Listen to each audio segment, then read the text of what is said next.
que aí veio o jantar. E no jantar tem aquele puxão de orelha, né? Aquele calafrio. E a gente tem que lembrar, e a gente vai entender que muitos desses caras têm rabo preso. Não tivemos jornais censurados, nem vozes caladas à força. O quê? Não tivemos perseguições políticas, nem presos ou exilados políticos. Não tivemos crimes de opinião.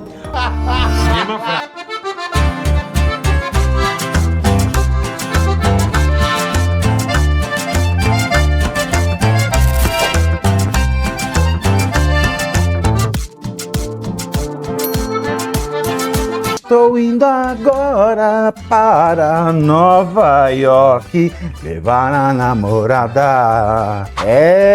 Então você já chegou aqui? Deixa, o like. O preço para ver o palhaço no picadeiro é curtir. Curtir, primeiro C. Segundo C, comentar. Terceiro C, compartilhar. Vocês estão carecas de saber, já podem ser ministros.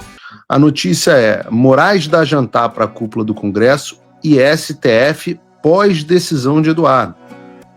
O ministro do STF, Alexandre de Moraes, deu um jantar para colegas da corte e integrantes do governo Lula e da cúpula do Congresso Nacional na noite da terça-feira, 18, 3 horas após negar a apreensão do passaporte do deputado Eduardo Bolsonaro. O evento aconteceu no apartamento de Moraes, em Brasília, e contou com as presenças do vice-presidente e ministro da Indústria e Comércio, Geraldo Alckmin, e dos presidentes da Câmara, Hugo Mota, e do Senado, Davi Alcolumbre. Também passaram pelo jantar o Procurador-Geral da República, Paulo Gonet, e outros 7 dos 11 ministros do Supremo. Luiz Roberto Barroso, atual presidente da Corte, Gilmar Mendes, Dias Toffoli, Edson Fachin, Cássio Nunes Marques, Luiz Fux e Flávio Dino. O evento foi organizado por Moraes para, supostamente, homenagear o Rodrigo Pacheco pela atuação como presidente do Senado entre 2021 e 2025. Já saiu da presidência do Senado há um tempão. O jantar, segundo relatos, adentrou a madrugada da quarta-feira. Além de parlamentares e ministros do governo e do STF, o evento teve as presenças de magistrados do Superior Tribunal de Justiça e do advogado-geral da União, Jorge Messias. Segundo relatos, a decisão de Eduardo de se licenciar da Câmara e ficar nos Estados Unidos foi mencionada em algumas rodas de conversa. Um dos presentes chegou a se referir ao filho 03 de Jair Bolsonaro como bananinha, provocando risadas de alguns presentes. No mesmo jantar, na casa de um ministro do Supremo Tribunal Federal, estavam Geraldo Alckmin, Hugo Mota, Davi Alcolumbre, Paulo Gonet, Barroso, Gilmar Mendes, Toffoli, Fachin, Nunes Marques, Fux, Flávio Dino, Rodrigo Pacheco, Jorge Messias. É uma reunião da Corte das Corujas do Batman.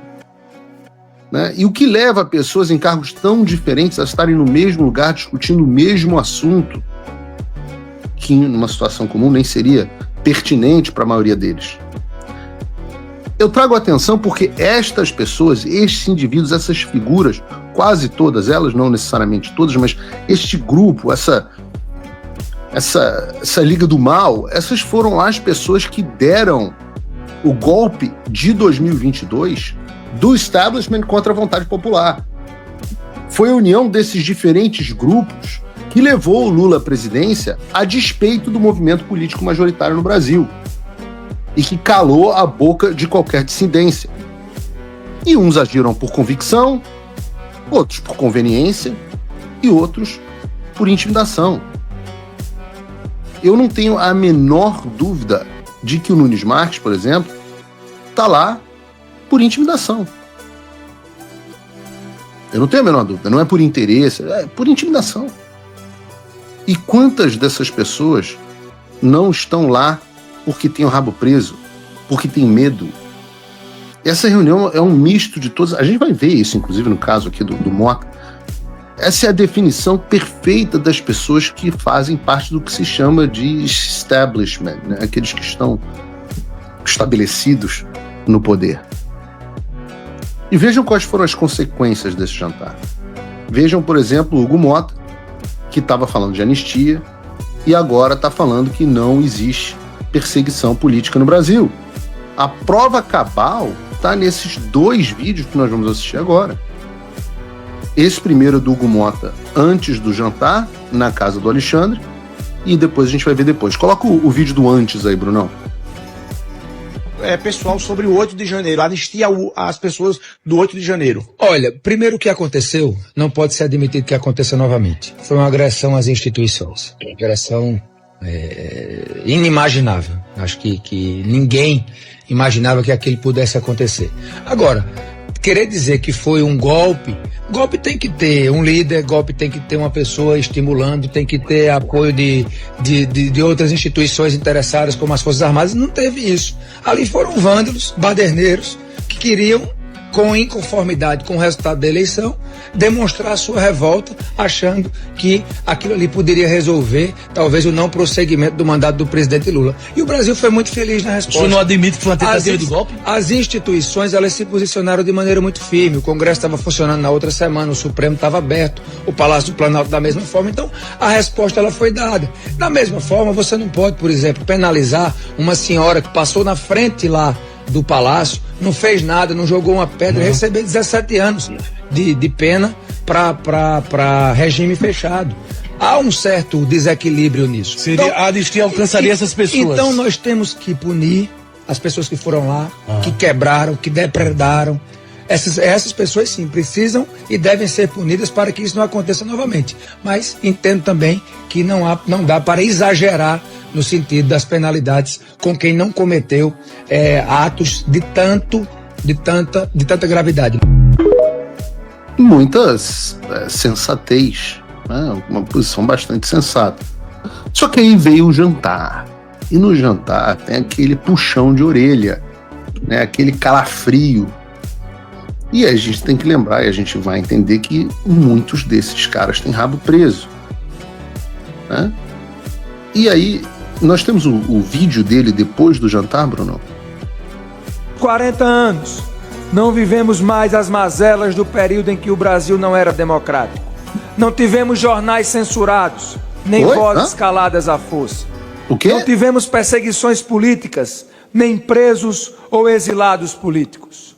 Não tivemos crimes de opinião ou usurpação de garantias constitucionais. Não mais, nunca mais.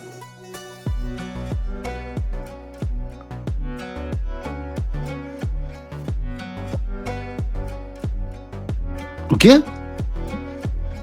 Nos últimos 40 anos não vivemos mais as mazelas do período em que o Brasil não era democrático? Não teve jornais censurados? Tipo Terça Livre, tipo Jovem Pan? Vozes caladas à força, tipo Alan dos Santos, Monarque, Paulo Figueiredo, Guilherme Fiuza, Rodrigo Constantino, Ludmilla, Lins Grilo, Daniel Silveira. Não tivemos perseguições políticas? Não tivemos presos políticos? Quantos presos políticos o Brasil tem hoje? Eu acho que nós nunca na história do Brasil tivemos tantos presos políticos ao mesmo tempo. Simultaneamente, eu acho que nós nunca tivemos tantos na história. Segundo ele mesmo, porque uma coisa não pode ser verdade e não ser verdade ao mesmo tempo, né? Se na semana passada ele estava dizendo, 11h59, ele estava dizendo que as pessoas, que os julgamentos tinham sido exagerados, então essas pessoas, portanto, eram presos políticos. E agora não tem. Não tivemos crimes de opinião. Ora, segundo a própria Interpol, segundo o governo dos Estados Unidos, do Joe Biden, nós temos crimes de opinião no Brasil. Segundo o governo da Espanha. Então, primeiro você curte, que é o preço deste programa. Quanto vale o ingresso para ver este palhaço neste picadeiro bonito? Vale uma curtida. Se liga, ô Bonner, nós vamos derrubar o Jornal Nacional. Esta é a meta. Oi, Diante dos inúmeros bloqueios que eu venho recebendo do STF e também todo o boicote do YouTube, canais de cortes dos meus vídeos como esse são muito importantes para fazer a minha mensagem chegar ao máximo de pessoas possível. Sem isso, o pessoal fica refém da Globo News e das outras redes de televisão de esquerda. Por isso, todo mundo tem autorização expressa para recortar os meus vídeos à vontade, exatamente como fazem aqui os meus amigos do Pave News. Curtam então o vídeo e se inscrevam nesse canal. Para acompanhar os meus programas completos ao vivo, eu sugiro que você acesse o meu canal e o site do Paulo Figueiredo Show. A gente transmite ao vivo todas as terças e quintas às 15 horas. Você também pode, no meu site, apoiar o meu trabalho diretamente. O programa é totalmente financiado justamente pelos assinantes e cada contribuição é crucial. Se tornar assinante e apoiador é muito fácil, é acessível e eu criei um cupom de desconto especial com 20% aqui na descrição. É uma contribuição de pouco mais de $5 por mês, menos que uma promoção do Big Mac, e você tem acesso a vários conteúdos exclusivos, análises detalhadas e descontos dos meus cursos. De novo, link e cupom na descrição. Você pode contribuir também de uma forma mais significativa se você se tornar um patrono Gold. Aí, com um compromisso de $50 por mês, você se junta ao nosso grupo exclusivo de WhatsApp, participa das nossas reuniões mensais de Zoom, de encontros presenciais e tem acesso direto a mim por e-mail. E você vai poder compartilhar as suas ideias contribuindo para um grupo de elite dedicado ao futuro do Brasil. Você imagina o impacto que você pode ter. Desde dezembro de 2022, as minhas redes sociais estão bloqueadas no Brasil, as minhas contas bancárias, ativos, todos congelados, meu passaporte cancelado, tudo por ordens do Alexandre e sem justificativa. Então, se você está procurando uma forma de ajudar e fazer a diferença para o seu país, essa é uma ótima forma. Não me deixa sozinho.